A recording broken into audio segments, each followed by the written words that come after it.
Men who like to keep their morning routine simple will love these multi-for-him gummies, specially formulated with 12 key nutrients designed to support men's daily nutritional needs.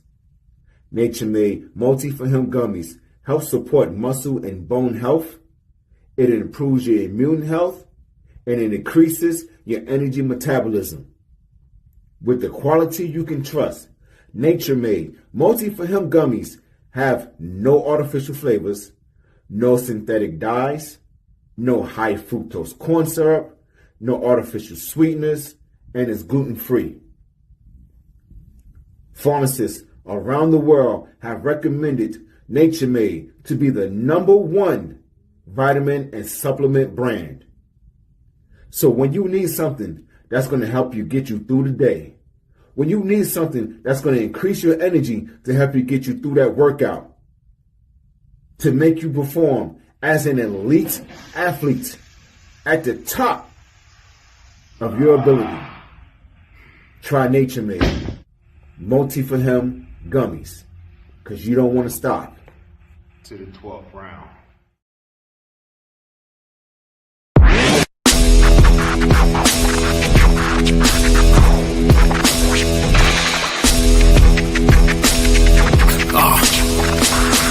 Hey, welcome to the Terror Dome. You should be heading home, cause you could bring all of your ninjas and the Technodrome. I rip right through your flesh and bone and mental capacity. Flood your mind with atrocities and copious tragedies. This dark Sabbath is a lesson in street. Behold the church of the ghetto, feel the words when I preach. Amen. Let the Lord say a prayer for they don't end up in front of someone banging their trigger. Living life like a war pig.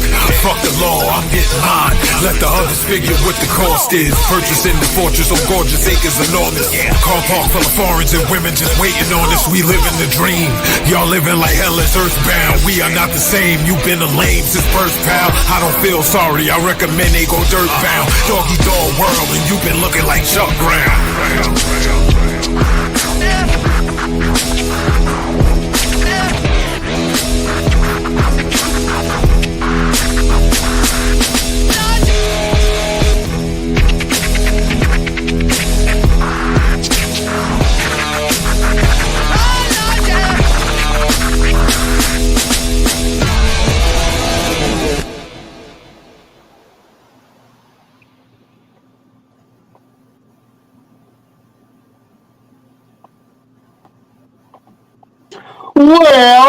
Well, beautiful people, best damn nation. It is Wednesday, and you know what time it is. It is the Best Damn Wrestling Podcast. I am your humble host, Brian Renegade, and with me, I have the best damn crew. First of all, if you see this man in a dark alley, run. He will beat you up and throw your ass in the trash can. He is the green-eyed bandit. He fights people. Sometimes he bites people. He's your mama's favorite wrestler, and he can whoop your daddy ass, the one and only Roosevelt. What's happening? What's up? Bryant, hey, man. Whose daddy's ass I need to beat down for this cold-ass winter? Jack Frost. Santa Claus, whoever you want to blame. Let him know I'm on my way. I'm about to pull up on him because it's cold. Well, you got to shovel the snow out your driveway first.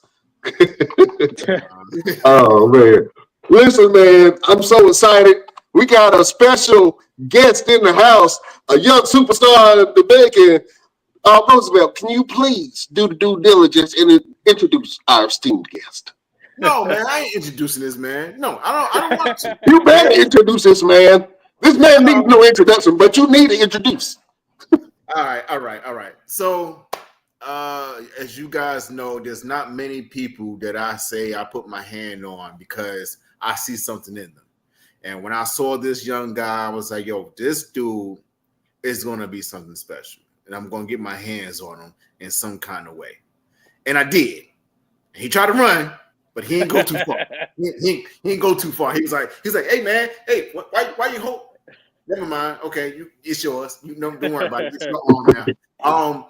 Ladies and gentlemen, this is Alex Bryant, one of the top talent there is in professional wrestling. I'm not even going to say in the region of North Carolina, South Carolina, in the South. I'm going to say in the business of professional wrestling. You guys are going to get the opportunity to get to know more about this young, spectacular talent. Ladies and gentlemen, Alex Bryant. What up, boy?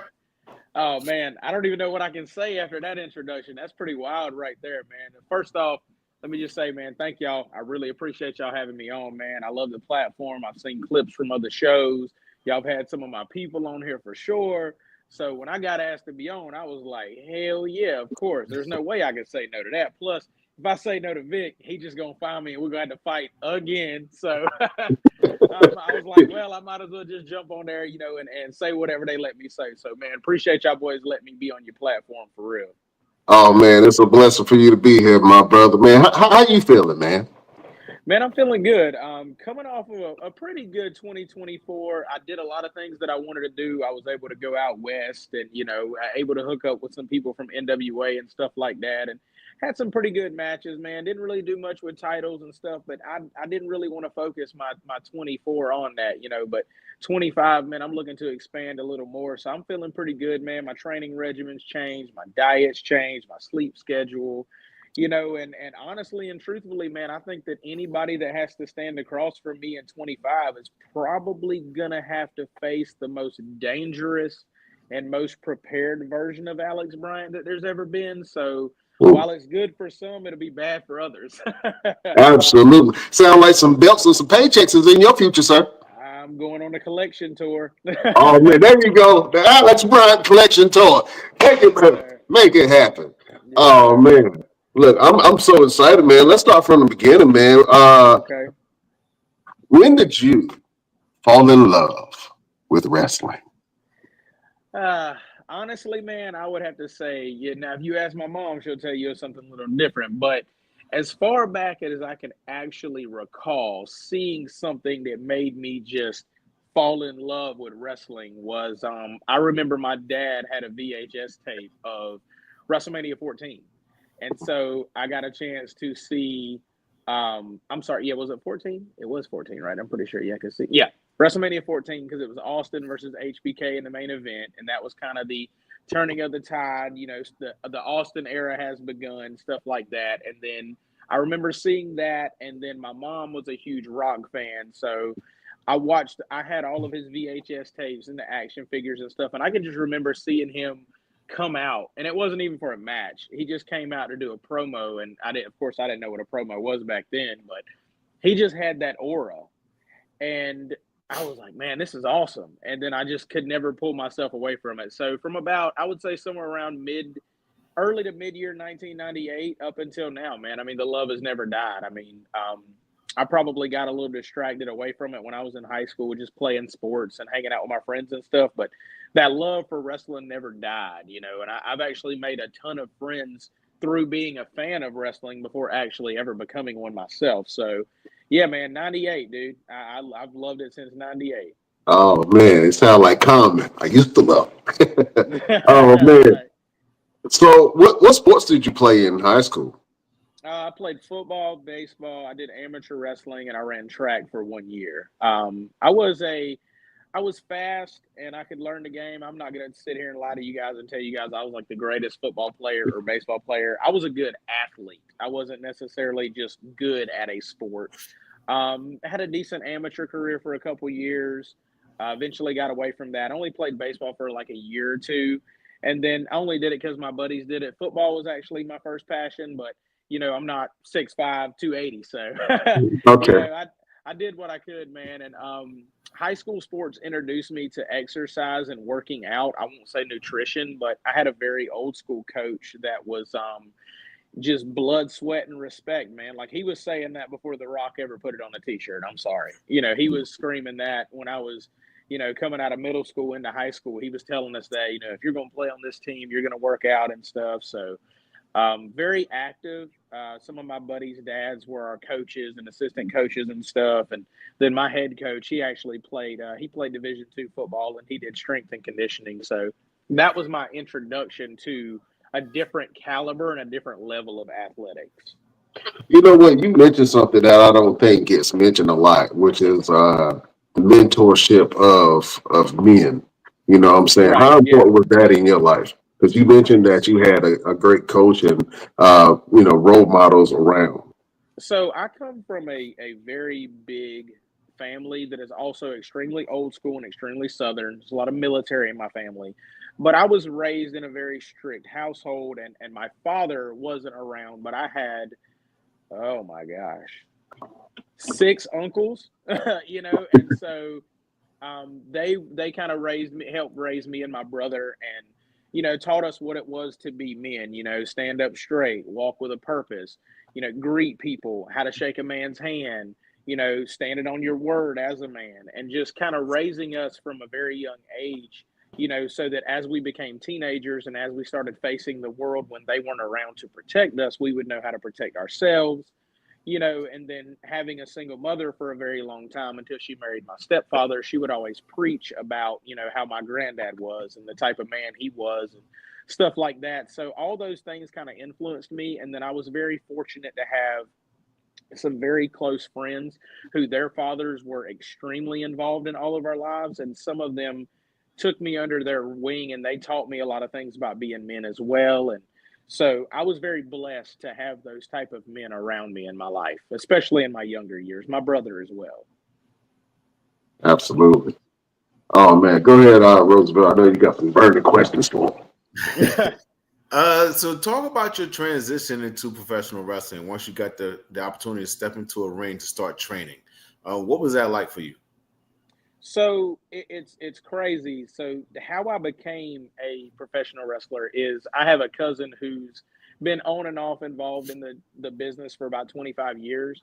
And when I was in high school, he would talk to me about it. And I thought about it, but I wasn't really sure where to go. And the area that I lived in South Carolina now, like now there's a company, but when I was first being introduced to the business, there wasn't. And I was actually doing acting and modeling, and then COVID hit and I was really sitting on my ass, not doing anything. And I was watching some old stuff and I was like, man, let me put in a call to him. So I called him and he said, I'm actually headed up to North Carolina for a show this weekend. Why don't you come check it out?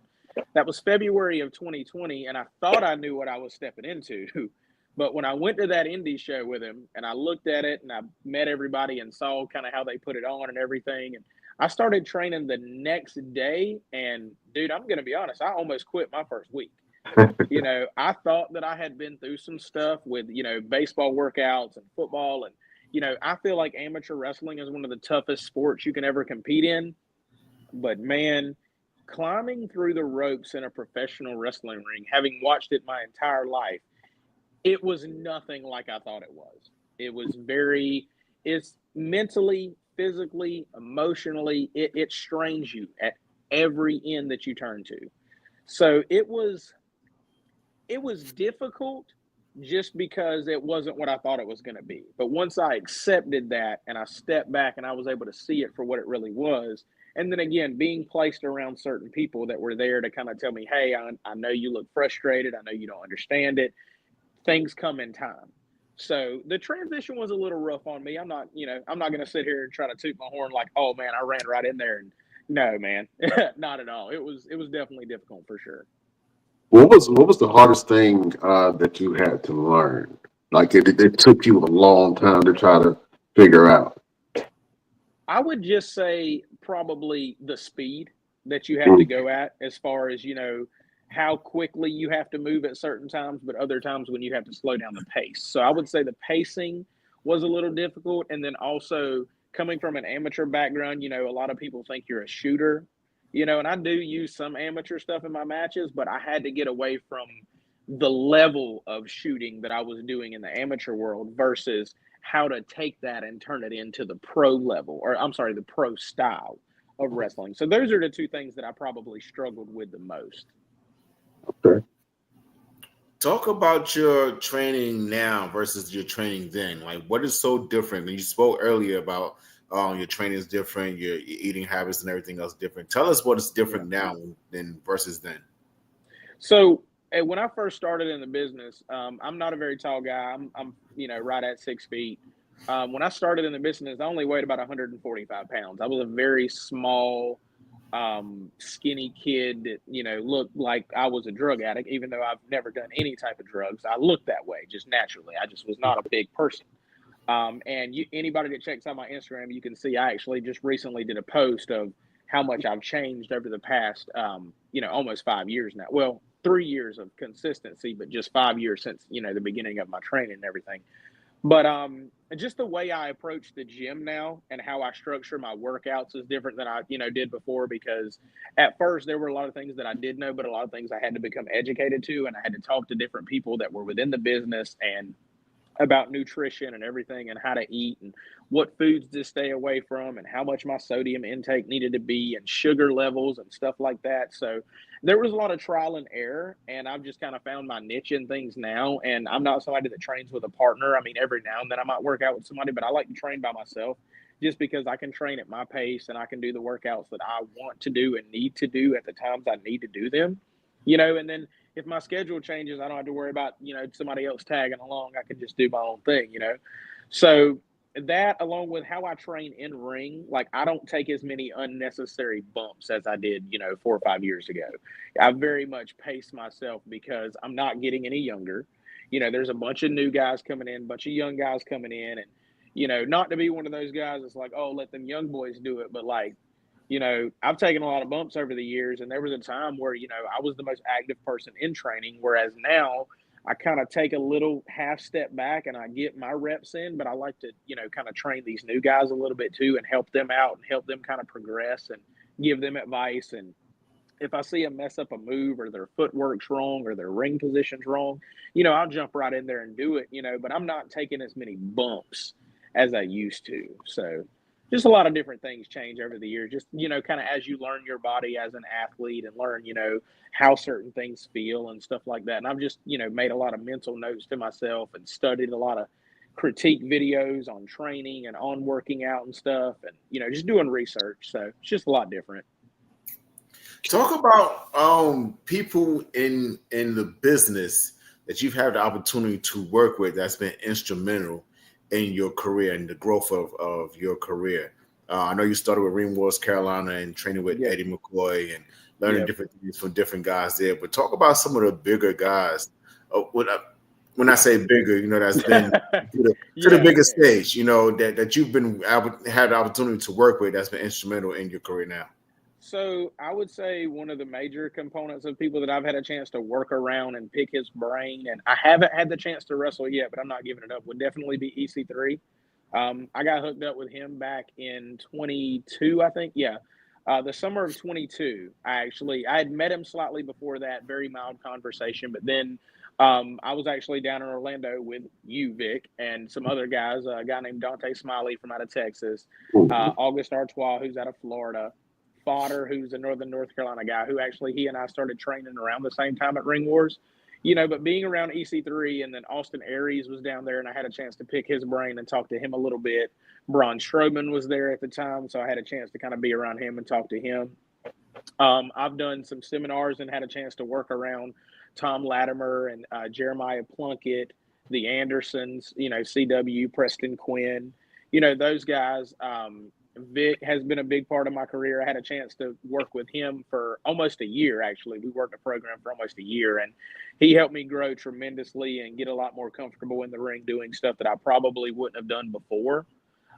Even though this next guy I'm going to name, he's been catching some flack lately, but from my personal opinion, two of the best matches I've ever had in my career were against Rob Killjoy. And, he actually got me to do some things that I didn't know if I could do, but he was confident in it, and he kind of coached me through it, so he was very instrumental. James Anthony's been a very good heel for me in my career. He's made me look very good as a babyface. Jim Stone, Flex Simmons, also known as Matthew Ennis or whatever he's going by nowadays, he's been big for me. And then Caribbean Tiger. Those are the guys that I've worked with the most and that I'm the closest to that have really, helped me change, the way I saw the business, the way I approached it, how I studied for it, how I prepared. Everybody I just named right there, I'm not somebody that sits around and just doesn't give people credit. I mean, there's a lot of people that have made my career what it is and gave me the opportunity and positioned me to succeed. You know, Eddie's biggest thing with me always was trial by fire. You know, I'm going to put you out there and you're either going to succeed or you're going to fall flat. And either way, it's going to be on you. You know, and I didn't quite understand it when I was, you know, young and fresh in my career. But as I've been around, you know, I'm thankful for that because it was able to push me to the position that I am now and to be as confident in the ring as I am now. And when I walk in other locker rooms, you know, I don't care who's there. I don't care who's on the card. I know what my job is and I'm going to do it. And, you know, I'm going to sell some tickets and put some asses in some seats. So, you know. Oh, man. I'm going to stir the pot a little bit. What was your favorite move to do to Roosevelt? Man, we had I can't remember how many matches we had, but all of them were, you know, all of them were different. There was just different stuff in there. Some of the stuff was his idea. Other stuff was stuff that I put in, and you know, if I said something and he wasn't sure about it, he'd tweak it a little bit, and you know, we'd pay it off later. You know, so I don't know if I had a favorite move. You know, we just had good matches. Like the chemistry was there.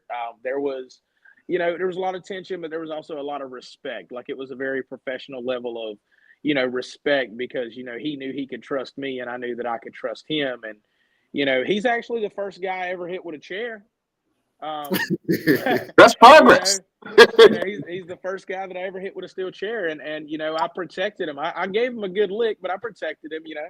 So that was probably the best part. Yeah, not the phlegm out your lungs. I'll have to show that clip. I have to show that clip. It's one of the craziest clips in Ring Wars Carolina too. Like when you see it, you're like, "God, dog, your head still on your head on your shoulders." Yeah, my head. That's that baseball right there, boy. You know, swinging for the penises.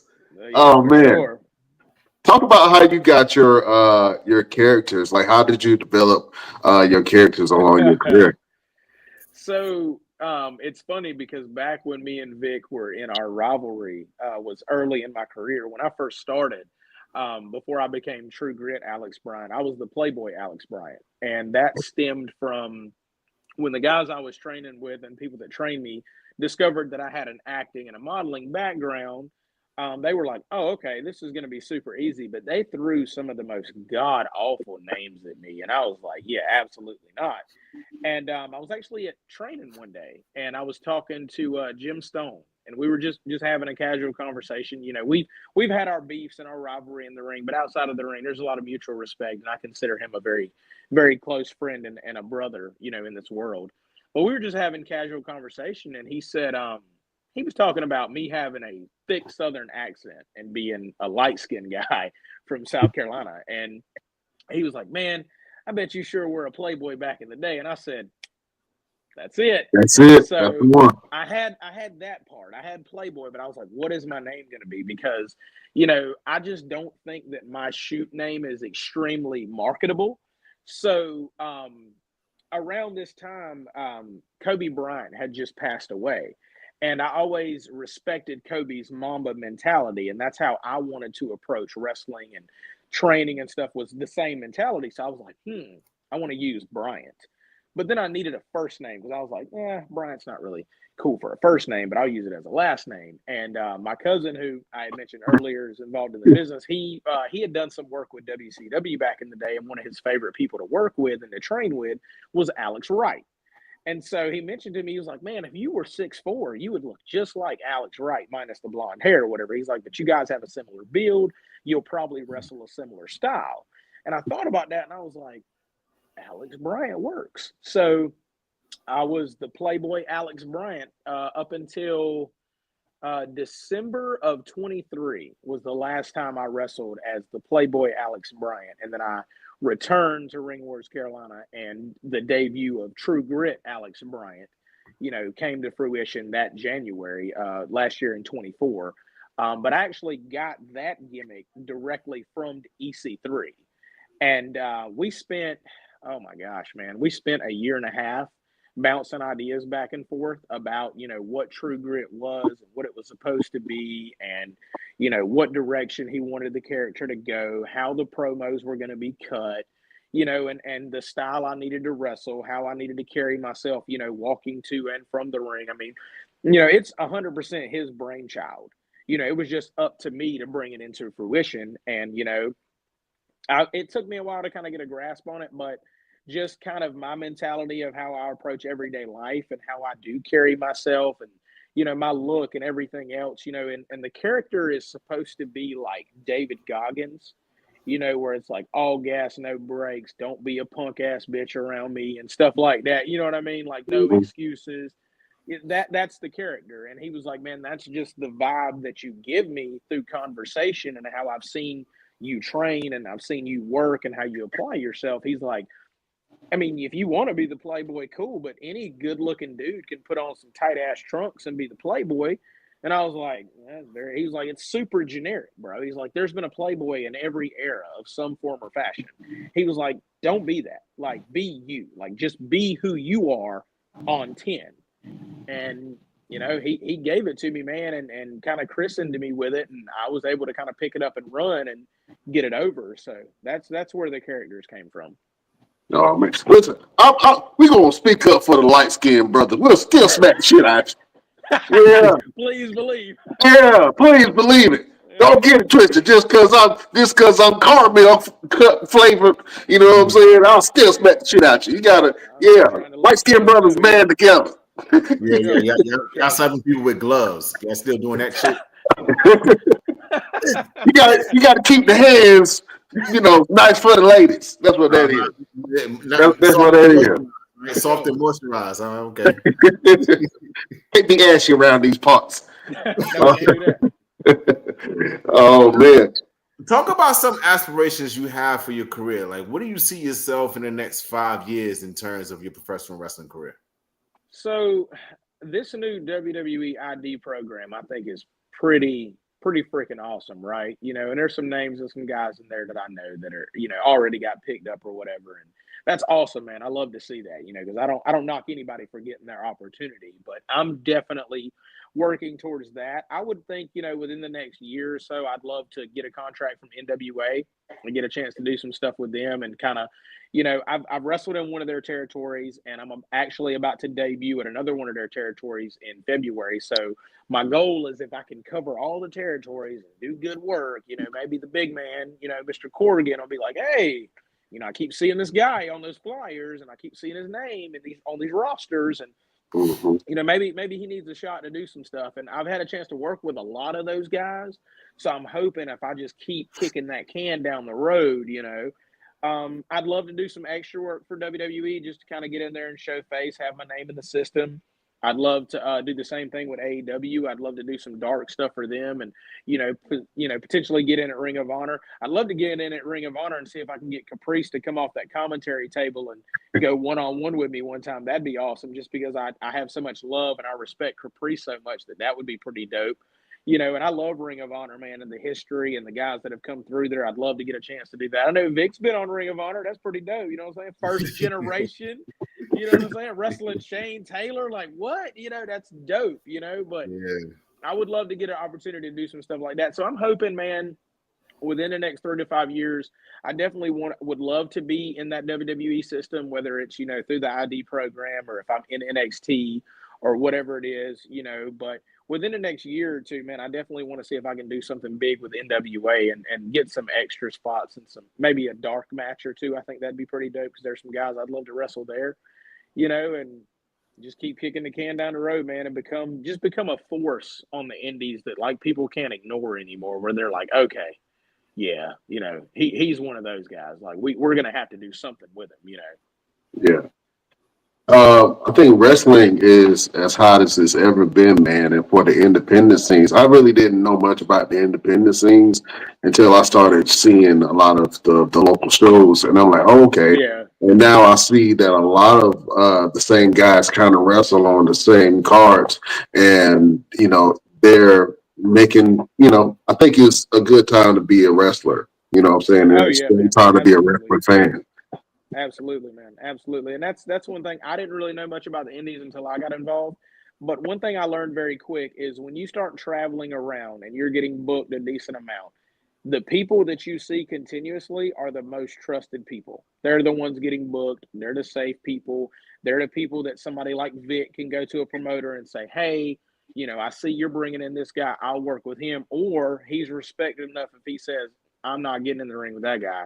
Promoters will say, okay, Vic, no problem. Because he's earned that, right? Like, he's been around. He's worked on big stages. He's been all over the world. He's traveled. He's very much respected. And, I respect that a lot about him, because he had the opportunity to say no to me, but he told those guys yes, and it helped project my career. So, when you start traveling around the indies a lot, and you'll see certain names pop up, and people will say, oh, I'd hate to know I had to get in the ring with that guy, or they'll say, oh, man, I get to work with him? Oh, that's easy, bro. Yeah, any day of the week. You want to be that guy. You know what I'm saying? Mm-hmm. Absolutely. Talk about support, and one of the biggest things I've saw with you is the level of support you have in your career. And one of the biggest supporters, one of your biggest fans, if not the biggest fan, is your mom. Dude. Your mom is top of the food, is top shelf when it comes to Alex Bryant. Talk about what that's like, having your mom out there in the crowd, cheering you on, watching you work a match, and being there to support you in everything that you do. Yeah, man. I mean, my mom was always one of those people, man. Like, even going back to like my little league days and stuff. Like I had mentioned before, like my dad wasn't around. My mom and my grandparents. And then my mom married my stepdad when I was 15, and he was always, at all my athletic events and stuff. And he's a big time wrestling fan. So when I first got started, I would say there was probably a little bit of uncertainty just because they had no idea. They didn't know about the indies and stuff like that. I mean, all they knew was, NWA and WWE and the old WCW and stuff like that. That's all they knew. So there was some uncertainty. And when they first started coming to the shows, you could kind of see they were trying to figure out the crowd. And, but one thing about my mom is she's always going to let you know who her son is. Win, lose, or draw, doesn't matter what's going on. If I'm kicking somebody's ass or I happen to be getting my ass kicked, she's going to let you know, like, that's my son right there. That's my baby. You know what I mean? So, it's pretty awesome to be able to know that she's out there and she knows when my music hits, and she, is going to be one of the loudest people in the room, and she's going to tell people, and she's going to wear the shirt with my name on it. And, she's going to share the flyers and comment on the videos and everything, to let people know, like, that's my son right there. And now the good thing for me is like, my brother and sister-in-law, they don't come to a lot of shows. They've only been to a couple, but like my nephew is a big wrestling fan, and to him, I'm not Alex Bryant, I'm Uncle G, you know what I mean? And when he comes to my house, he'll say, G, I want to see you fight. I'm like, okay. So I put on one of my matches or something. He'll say, G, you won, or whatever. And he'll stand up on the couch and put his hands up and he'll say, me won. This is what you do when you win, G. So that's cool as hell to me to see him do that, and he's playing with like my old action figures that me and my brother had as kids. He's doing that now, and I can see him cheering and waving at me from ringside and stuff like that, So that's the cool thing for me, is just to see, my family gets to see me in a different light, because to them, I'm just, me every day. But then when they come to these shows or they see me on these flyers or they see these companies promoting me, it's like, oh, that's my son right there. My brother can be like, that's my brother, that's my grandson, whoever. That's pretty awesome to me, man, is just to see that, because I give them something to look forward to and to come see. And, my mom was there for my biggest moments. I mean, my first title win, my mom was right there. When I won the AIWF Top Gun tournament, I'm the inaugural winner, the first guy to ever win that tournament. It's me. She was there for that. Like, she was there for the cage match. And, anytime I've ever had a big victory or anything like that, or even when I suffered terrible losses, she was the first one there. You know what I mean? So it's awesome to have her there, man, because I know she loves it, and she just loves she loves getting to see me do what she knows I've always loved, even dating back to being a kid. So it's awesome, man. Absolutely. One of the biggest memories I have from your mom showing up to a show is during our feud, when I took you and I laid you right in front of her, and it was just like the look on her face is like, if you don't get your hands off my son, I'm gonna beat your ass. And I felt that. I'm gonna kick his ass in the parking lot. I tell people this all the time. If you want to be a good heel and you want to become like extremely heat filled as a heel, just wrestle me one-on-one while my mom's at ringside. That's all you got to do. I promise you will be a heat-seeking missile. Yeah. You got to make it to the car, though. You got to make it to the car. I don't think. Yeah. Yeah, for sure. Oh man, you mentioned some people that you used to watch growing up, like The Rock and a couple other people. Man, who did you pattern your wrestling style after? One of the absolute, I don't care what anybody says, one of the absolute greatest of all time. First ballot Hall of Famer. Should have been world champion, but he wasn't. Got done dirty, in my opinion, but he's had a long career. And I can't wait till he's inducted into the Hall of Fame. And I hope before he retires, I get to wrestle him. And he's also a South Carolina native, straight out of Orangeburg. And that's my man, Shelton Benjamin. That's Okay. my guy. That's my guy. I mean, he was, just because there's not a lot of guys from South Carolina that make it to that level, right? Like the Big Show's from South Carolina. Okay, cool. The Fabulous Moolah, she's from South Carolina. That's cool. But like Shelton Benjamin was the guy in Ruthless Aggression. There was a lot of people in that era that I really liked. And I love The Rock, but Shelton Benjamin, man, just because he's from my state, he was awesome, phenomenal athlete, strong, fast, quick, had great matches against so many people, Intercontinental champion, United States champion, tag team champion, like I said, should have been world champion. So he was one of my biggest influences. And then I would say early days to mid-level days, TNA, AJ Styles. And that's just because, I'm right at 6 feet. So I'm not Randy Orton height, The Rock height, Triple H height. I'm not that. I'm not even Stone Cold's height, but I'm the same height as AJ Styles.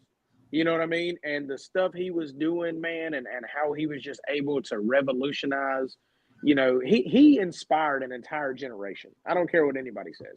He was the inspiration behind a lot of guys, myself included, thinking we can do this, because it went from thinking like, oh, this is the land of giants, to seeing guys like him and Chris Sabin and Alex Shelley and Christopher Daniels, do this stuff and at a high level and being world champions. So those were probably my biggest two influences.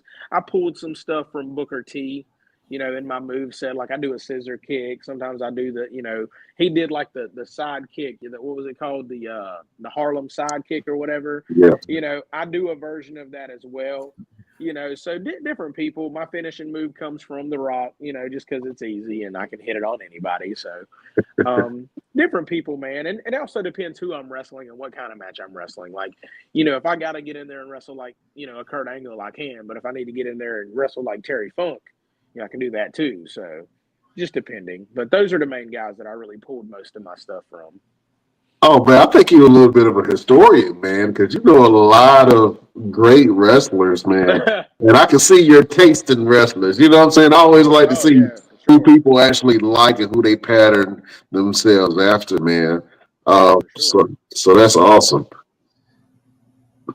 Well, listen, before you got on the show, Roosevelt said some unkind things about your big toe.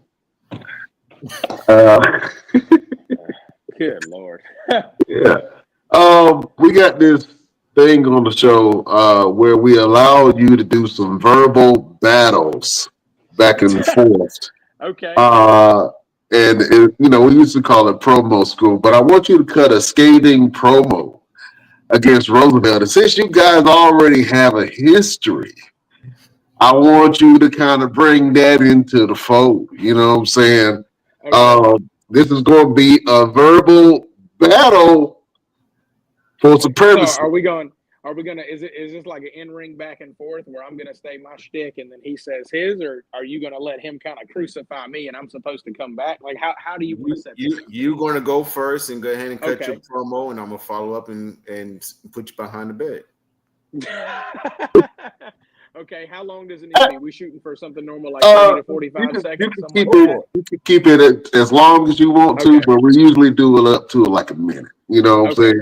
saying? If you want to, Okay. Do you want to structure it like it's just like it's a like we're getting this to a boiling point, or do you want me to cut it in the sense of like we have an up, I, like I if we want had you an to. upcoming like, you got a match? show coming up, I want and you to y'all about feel to fight, this. and This isn't like a traditional cutting a promo because you're getting ready Right. for a show for a company. Okay. I want you to be you, Alex Bryant, True Grit, and I want you to Okay. tell me what you feel.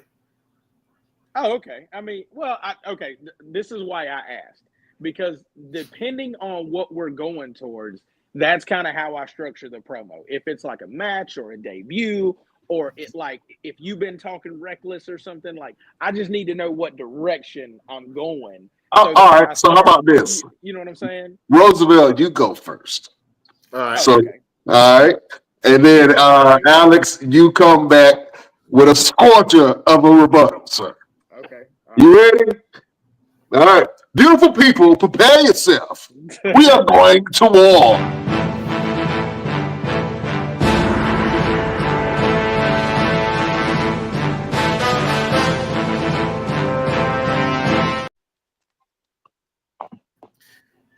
Everybody has a past.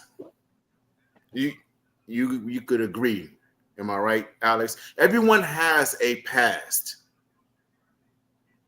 And you've known me from the past. But see, this moment right here isn't about you and I. It's not about you and I right now. I want you to do me a favor. I want you to go back to Ring Wars, Carolina, out there in Fayetteville, North Carolina. I want you to go and tell your friends, your buddies, your trainees, your trainers, all the guys that you step in the ring with, whether it be Wednesday, whether it be Sunday. And I want you to tell them what it was like stepping in the ring with Victor Andrews. I want you to tell them how bad your body felt at the end of the night, whatever the match was, whatever it was, win, lose, or draw, how you felt by the end of the night. I want you to tell them how much you've hurt. I want you to tell them how much you've cried. I want you to tell them how you had to run home and ask your family to nurse your wounds. And then I want you to tell them that that is nothing compared to what Roosevelt is capable of. Because see, Alex, you stepped in the ring with a man who had everything. Now I want you to tell them that if you step in the ring with this version of me, they, as well as you, if you like, will find out firsthand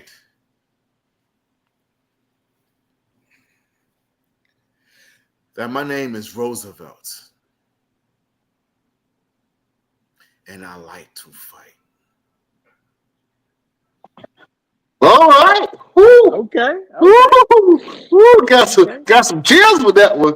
Got some Good cheers stuff. with it. Good stuff. Good stuff. I like that. Oh man, True Grit.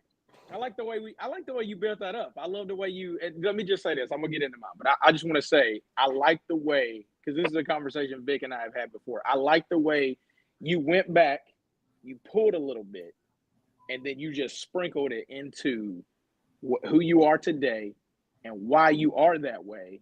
Because it's funny because you said had everything. You know what I mean? Like you almost spoke about it in the past tense. You know what I mean? Not to say you lost it or anything like that. It's just like that's who you were, and it molded you into who you are now, which is Roosevelt. You know what I mean? So, and it's funny because you did a play on my name a long time ago where you said I ain't nothing to play with, boy. You know what I mean? So I like the way you took that and you sprinkled that in. That was nice because you paid it back. You know what I'm saying? So I like that. I like that. I like that stuff. That's good stuff. That's good stuff right there. I like that. True Grit, what you got? You know, they say that we all grow in this life and that we grow within this business and we adapt and we overcome. But what they don't tell you is all the trials and tribulations that you have to go through in order to get where you are today. Now, what you see before you is a man, a well-groomed man who has been places and done things and been around people. And he's become quite gritty in his style. But there once was a time where he was not so grizzled of a person. And he was new and he was fresh-faced and he was clean-cut and he had a glimmer in his eye. And they called him the Playboy. And he had the unfortunate task of crossing paths with a man that they said had everything. And for about 8 months to a year, that man had to watch his back because the man with everything was everywhere and around every corner. And they battled. Oh boy, did they battle. But at the end of the day, when you hit that man with everything, it actually didn't amount to anything because Alex Bryant was the winner. And honestly, Roosevelt, I think that has lived within your mind for the past couple years because since then, I haven't seen you in Ring Wars, Carolina, and we've only ever shared one other locker room. But we didn't wrestle each other. We had different opponents. Now, if I had to say so, you've got a little more pull with promoters than I do. If you wanted to fight me so bad again, why didn't you just ask? Oh, wait. You don't have to answer. I'll tell you. Because you know that the man you once fought doesn't exist anymore. And this new man, this gritty man, Alex Bryant, is a completely different animal. And that cage that I used to be within where I was trying to be the nice guy and shake the hands and kiss the babies, well, I ripped the damn door off that cages now. And a grown man emerged. And when you see me across that locker room and you watch me lace up those boots, and you know that I'm not that young boy anymore that's running up to Roosevelt to get advice and to get answers to questions and to pay attention to your routine, you know I've got my own routine. I've got my own path. I forged it. You were a casualty on that path.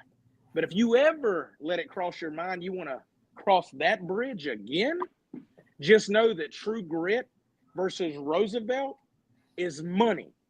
But you better lace those boots tight and bring back those yellow gloves that you used to wrap your hands with because you're going to need them.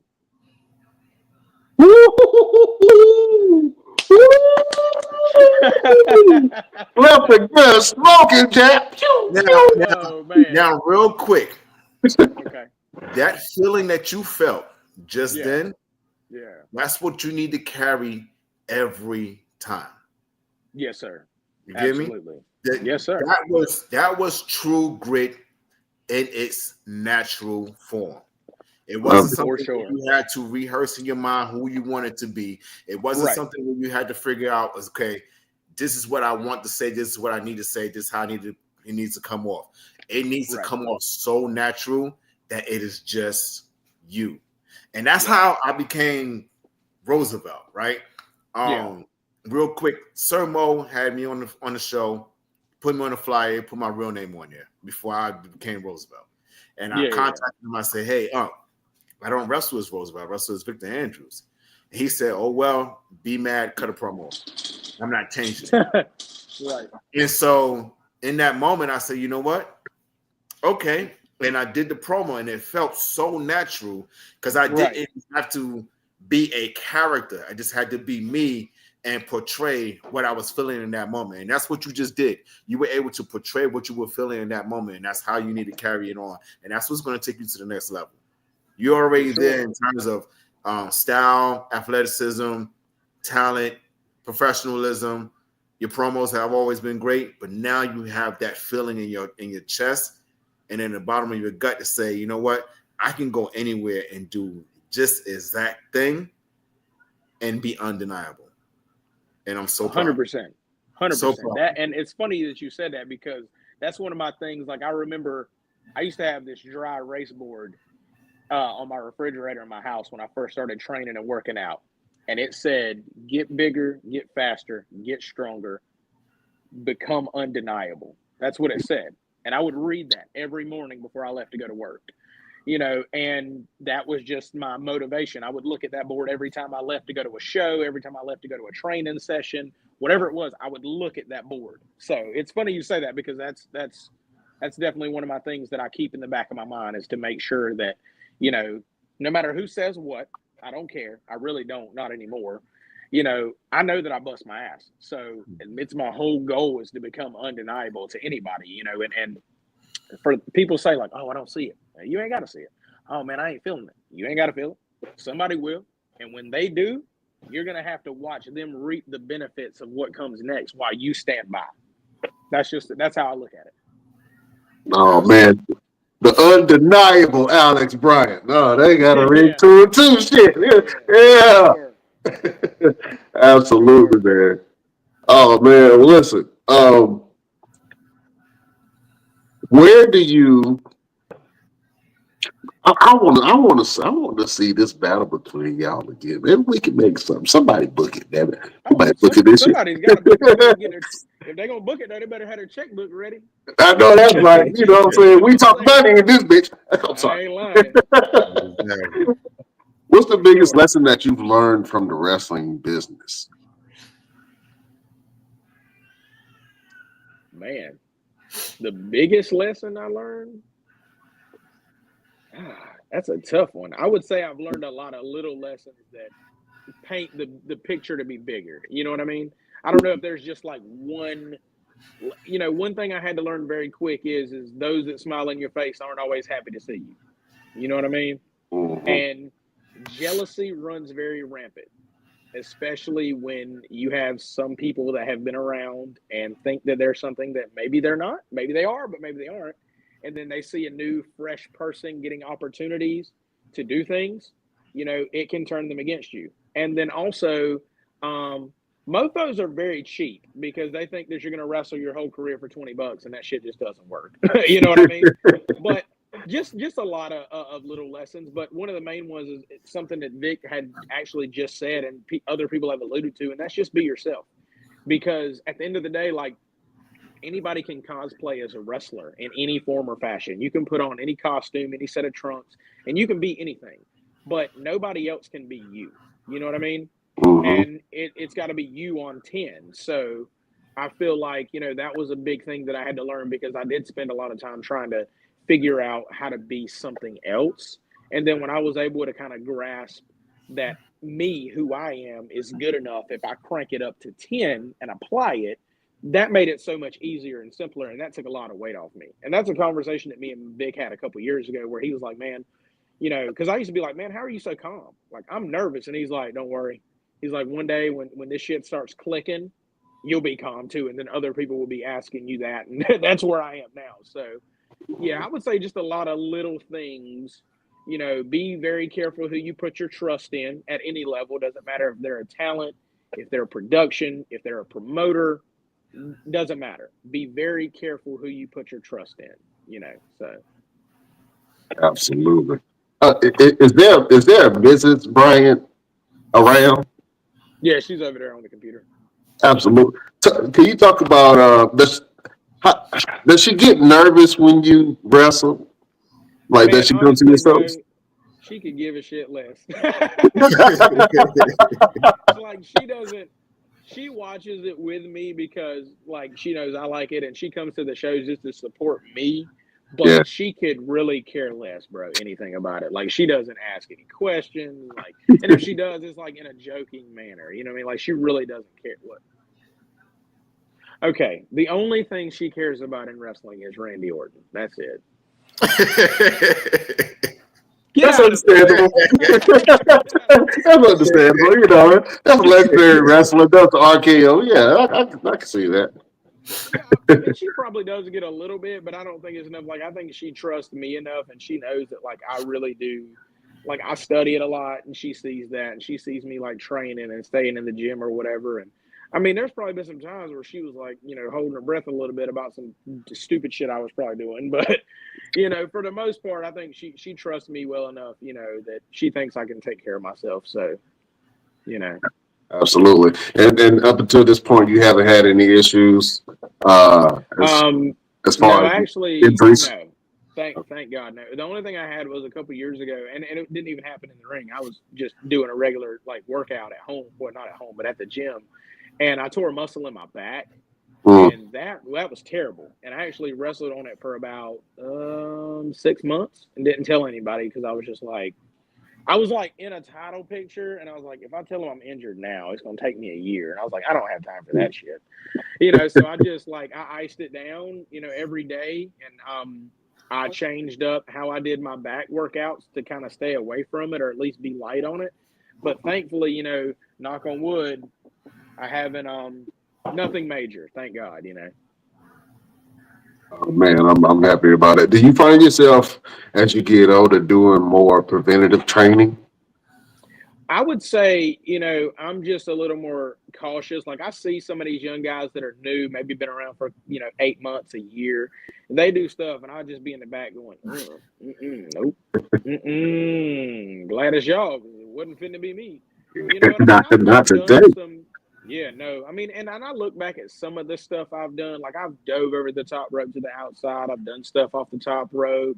I've been in, no holds barred matches, and I've been hit. Like I got hit in the head with a road sign during a match one time. And there's certain stuff I'll do on occasion, but I always wanted to have a long career. Like I want longevity. And, I had some injuries in high school with my knee and my left shoulder and stuff like that. So I don't push it. You know what I mean? And if something doesn't feel right, I just don't do it. Yeah. So I try to, and again, like I mentioned earlier, like when I'm in training, like at the, the school and stuff, I take bumps and I'll do stuff and I'll have mini matches, but I don't do as much as I used to because I don't have to. You know what I mean? Like I train and I know I bust my ass and, I work pretty hard in the gym, but I do that to prepare my body for the trauma. You know what I mean? Yeah. Right. So, yeah, a little more conservative than I was probably, 2 or 3 years ago, for sure. What you learn from, you learn from your body. You know what I'm saying? Man, I'm telling you. Yeah, I realized that, the more that I would put on weight or, if I wasn't stretching, everything hurt. I would pull a muscle getting out of bed. You know what I'm saying? So now I gotta, I gotta train to keep my body prepared. You know what I'm saying? Yeah, for And sure. so I understand that's why you do that. All right, well, I want to start some more shit, man. You from South Carolina. I'm originally from North Carolina. Let's get into it, man. Who got a better barbecue? It depends on where you go because, there's only a couple spots where I've actually had barbecue in South Carolina because, I mean, it just, I love barbecue, but my family had, pig pickings growing up, so I always had homemade barbecue and stuff. So going out and getting it, I was always like, my uncles do better. Yeah. There's one spot in South Carolina that's pretty much world famous, and it's called Scott's Barbecue. If you drove by this place, man, it's like that's it right there. You know what I mean? But it was only about 40 minutes from my actual hometown, and I've never even eaten it. Never eaten it. But everybody I've ever spoken to, I've eaten at a bunch of other, places or whatever. Like there's a place called Schuler's. It's in Latta, South Carolina. There used to be a place called Prosser's Barbecue. It was a buffet down in Murrells Inlet. It was pretty good. I'm actually about to go to a place in Kingstree, South Carolina called Brown's Barbecue. And it actually was on a page that I saw on Facebook the other day. That's how I discovered it. Okay. But they've all been good to me. So I can't really, I know that's a very big argument or whatever, but honestly, I don't know, man. I guess it's whatever, mustard base, vinegar base, you know what I mean? Whatever you want, man, whatever, to each their own, so. Yeah, I think you hit on something. The best barbecue that I've ever had has always been homemade. You know what I'm saying? And it's usually been at somebody's house. And, my family has the tradition of the men cook. We grill. You know what I'm saying? And I make a mean turkey barbecue. You know what I'm saying? Man, listen, I got we recently bought a Blackstone. Man, I be letting it ride, cuz I ain't even gonna lie. But no, so my family, up until my great grandmother passed away, my family had 2 pig pickings a year. We would have one at Thanksgiving and one at Christmas. So I ate that my whole life, and there were some local people around my hometown because I grew up in a very small farm town, 2 red lights, you know what I mean? A lot of local people around there, they made their own, like, they called it sopping sauce because you would sop the barbecue with the sauce, you know what I mean? And they made their own sopping sauce, man. So I've had so many different versions. I love barbecue. I'm just not one of those people. Like, I wouldn't say I'm a barbecue critic. I could probably tell you better steakhouses better than I could tell you barbecue restaurants, just because, you know what I mean? When I go to the barbecue buffet, I'm just violating the hell out of my diet, but I don't care. Yeah, absolutely. I know it's hard to keep up with your diet too when you're in certain places, you know what I'm saying, where I know I grew up in small towns and it wasn't a lot of healthy options in town that you can actually get food from. So when you're trying to train, you have to be really disciplined. And the one thing that helped me, I guess, was, like I said, my family was really country. I grew up on my great grandparents' old farm. So, we grew a lot of our vegetables. I've had fresh chicken straight off the yard. You know what I mean? So, before they went through a factory and had a chance to be doctored up and all that shit, like, my family still puts up vegetables every year. I mean, butter beans and okra and tomatoes, corn.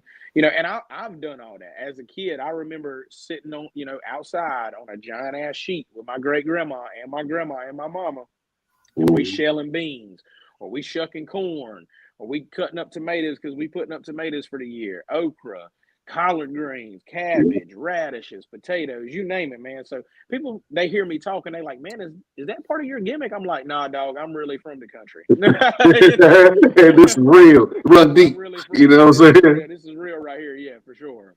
Absolutely, A yeah.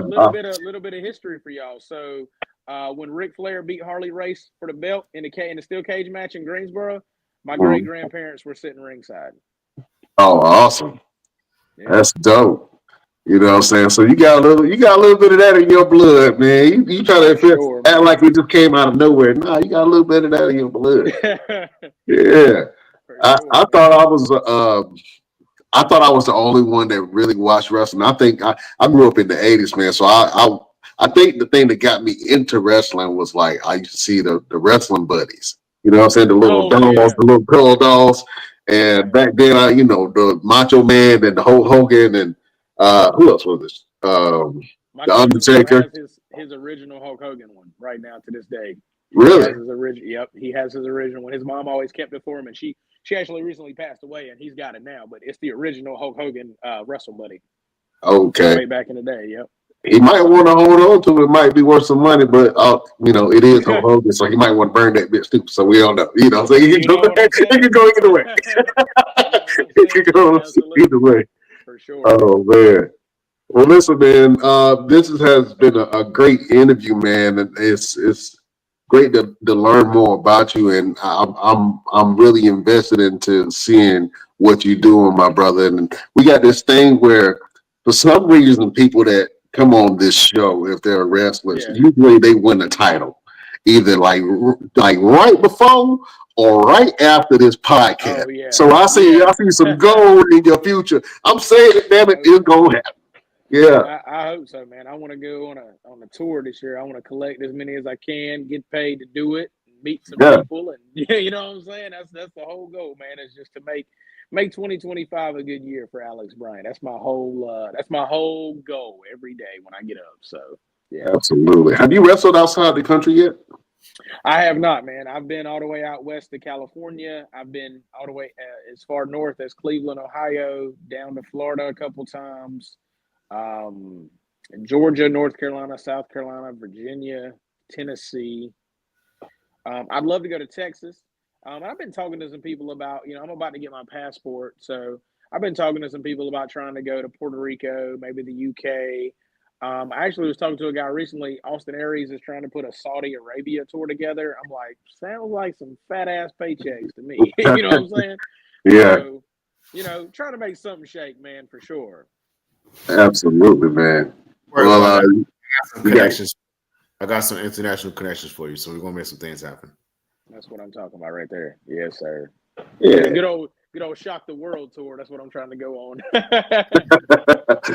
Man, I love that, man. Absolutely. But Yeah, look, man. you have been dropping jewels this entire podcast, man, and we like to do this thing on the show called Final Word. And it's a way for Okay. you to give a little bit of motivation, a quote that you have heard, or a lesson that you've learned, something positive, man. So, Alex Bryant, do you have a final word for the beautiful people? I would just say, no matter where you're from, no matter how you grew up, no matter what your environment was, your background, your family history, regardless of any of that, don't ever let a soul walk in the face of this earth tell you that you can't do anything. Because when you set your mind to it and you bust your ass and you work towards it and you study it and you apply yourself consistently, like Kevin Garnett said, man, anything is possible. Absolutely. Oh, I That got is a one more. One more. good. I got one more. This is Good. my favorite. Just remember, everyone is the villain in somebody else's story. Here, here. Those are my Absolutely. two. Those are my Yeah. two right there. Oh man, that is the final word from your boy, Alex Bryant. The one and the only. Roosevelt, do you have a final word for your beautiful people? Yes, actually, I have a question for you guys. Do you guys believe in ghosts? Yeah, of course. All right. So that Hold little on, bro. thing. Hold on. Time out. We're black. Of course we believe in ghosts. I've read from many a place because I thought something was in there. Yeah. I'm trying to Well, see. but just think of the things that you are supposed to do in this life, and that you don't do them. You will be reminded by the ghosts of the past to let you know to get your ass off that couch and go and do it, because it was given to you to be done. And if you let it die with you, it'll never have a chance to live. So believe in the ghosts Facts. of your past in order to be present and today, so you can make ways for the future. That's my final word for the best damn nation. Who you gonna call? Huh? You know what I'm saying? Who you gonna call? Go to us. Yeah, that is the final word from your boy, Roosevelt. Uh, I'm gonna go old school, man. Damn, I thought I had my glasses on. I like to wear my glasses. Yeah. There was a song by Goody Mob called "Get Up, Get Out, and Get Something." I think I'm just going to echo the same sentiments that you guys have. Um, you you need to get up, get out, and get something in your life. Things that you want to accomplish, things that you want to do this year. This is a powerful year for money. It's a powerful year to be able to create opportunities while you still can before AI take over everything. You know what I'm saying? So anything that you want to have this year, go after it. Any goals that you want to accomplish this year, go do it. You know what I'm saying? So For get sure. your ass up, get out, and get something in 2025 because everybody else is. You know what I'm saying? That is a final word from your boy, Damn right. Brian Renegade. My Oh, man. Listen, it's a great show. Alex Bryant, the undeniable true grit.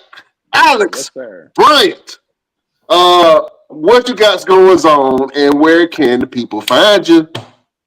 Oh man. So you guys can find me on Instagram at real_Alex Bryant. You can find me on Twitter at real_Alex Bryant. You can find me on Facebook. Just go to the search bar, type in Alex Bryant Pro Wrestler. And I'm on there. You can see clips of matches. You can see highlights from me working with Austin Aries and EC3. You can catch workout videos and training montages. You can see the supplements that I take. You can find out anything you want to know about the man they call Alex Bryant. And always remember, I'm the one and the only True Grit, Alex Bryant. Absolutely. The one, not the two, Jack. You know what I'm saying? Not the 1, 2, or the 3. You know what I'm saying? That's it. Roosevelt, what you guys going on and where can the people find you? Yeah, man. This weekend I got some filming to do. Next weekend, February 1st, I will be in Lumberton, North Carolina for Ring Wars Carolina. Alice, are you going to be there? No, sir. I'm going to get fitted for tuxes for my wedding, so I want to be there. Great. Congratulations. You gonna keep that pertinent information away from the boys. He gonna hear about it as soon as he get off this podcast. He gonna hear about it. Man, go ahead and shout your beautiful fiance out, your wife to be. Oh yeah, man! I'm about to get married to a beautiful brunette bombshell in about 4 months. Don't come over here in the camera. Get out the camera, man.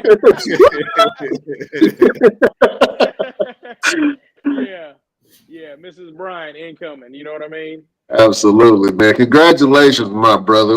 You know what I'm saying? Welcome to the club. You know what I mean? Come on. Sir. Yeah, it's comfortable over here. I don't know what single people do when your back start itching and you can't scratch that shit. I don't know what single people do. I'm trying to tell you. Congratulations, man. I wish you much happiness, blessings, man, and a great life with your beautiful wife, man. Congratulations. Thank you, man. I appreciate it. Yeah, that's what I'm talking about. The real men stepping up. True grit in this bitch. I'm sorry. For sure. Oh, man. But listen, I want you to help me end the show, okay? Okay. So I'm going to say we will see you next week on the next best. And I want you to say the word damn. But I want you to give me that true grit damn. Oh, man. Okay. I want you to give me an undeniable damn. You know what I'm saying? From the pits of your soul, you got to dig deep. You know what I'm saying? To give me one of them Ron Simmons like dams or damn the only true grit can do. You dig? Yeah. All right. We got this. You ready? Yeah.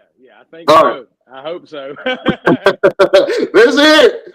Beautiful people, best damnation. We will see you next week on the next best. Damn. Woo, that was good. Wrestling podcast. Alex Bryant, man, it was a pleasure to have you on. You are a gentleman and a scholar, sir. You know what I'm saying? All of your content that you post, we're going to share it, man, with the best nation, man, and so people can get to love you like we does, man. You are a member of the best damn crew, man, and you can come on anytime that you want to and talk shit with your boys, man. We appreciate you. I love it, man. I appreciate y'all boys letting me be on the platform, man. I appreciate the invite. I know it's a very, very select crew. You know what I mean? So to be included on that, man, is awesome. So I really appreciate y'all boys giving me a chance to get on here and just, speak freely and have good interactive conversation and good questions. I respect the hell out of the platform, man. Real shit. Thank y'all boys. I appreciate it, man. Next time we see you, you're going to have some gold on your finger and some gold around your waist. Man, you know what I'm saying? I hope it's a whole bunch. You know what I mean? Dripped and gold. Yeah, all gold, everything. All right. Like Trinidad James. That's it. Oh, man, we can't hold you no longer. Follow us on all our platforms. Thank you for everybody watching us on Facebook, Instagram, Twitch. Thank you for everybody that's listening to us on Radio Land, Pandora, iHeartRadio, Amazon Radio, Google Podcasts. Wherever you get your podcast, you can listen to the boys of the Best Damn Wrestling Podcast anytime they want to in your leisure. Beautiful people, we love you like step cousins. We bid you adieu.